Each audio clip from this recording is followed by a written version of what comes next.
Hello to everyone at Kobo. My name's Karen Brooks and I'm the author of The Brewer's Tale. I'm so excited to have the book out there now, and it's a book I loved writing and I really, really hope you like reading it. Please let me know what you think. The Brewer's Tale is an unforgettable story of love, treachery and alcohol set in medieval England. And it basically tells the story of a beautiful young woman named Annika Sheldrake, who after tragedy strikes her family and she's left an orphan, has to, rely on her own resources to make a living. So she turns to what her family was always marvellous at, and that's the craft of brewing. And then against a span of a few years, it shows her rise in the brewing industry, which was very new stages at that point in time, and about, all the obstacles, and including men, authorities, the church, and the things that happened to her on her journey to rise to become, she hopes, a very successful medieval brewer. The research for The Brewer's Tale was probably some of the most fun I've had. When you tell friends that you're writing a novel based on ale and beer, it's amazing the number of people, particularly men, that put their hand up to be your research assistant.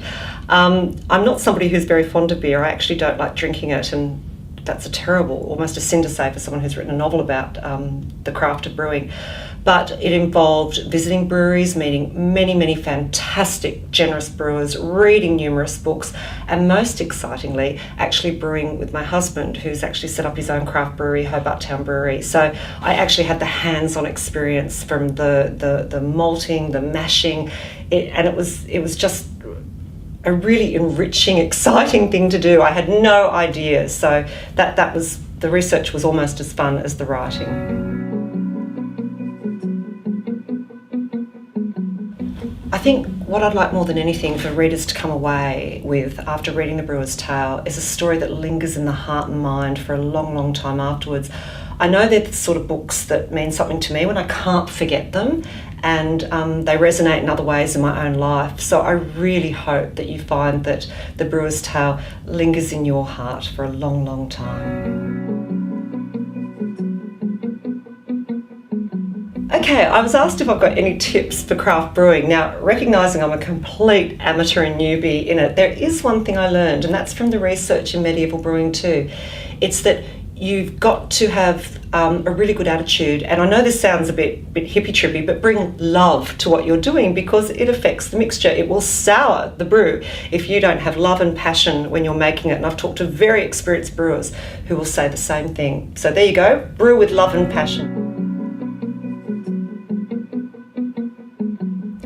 My next book is also historical fiction, but I move forward in time, and it's called The Locksmith's Daughter.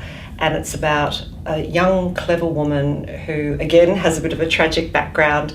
There's a terrible secret to her birth, but she's also a marvellous unpicker of locks. And in the 1500s, during Queen Elizabeth I's reign, where spies were rampant and there were plots and treason, locks and keeping secrets hidden were very important. So imagine you have this woman who knows how to unpick even the deepest and darkest of secrets. So she's both a great asset to the government, but she's also a dreadful threat.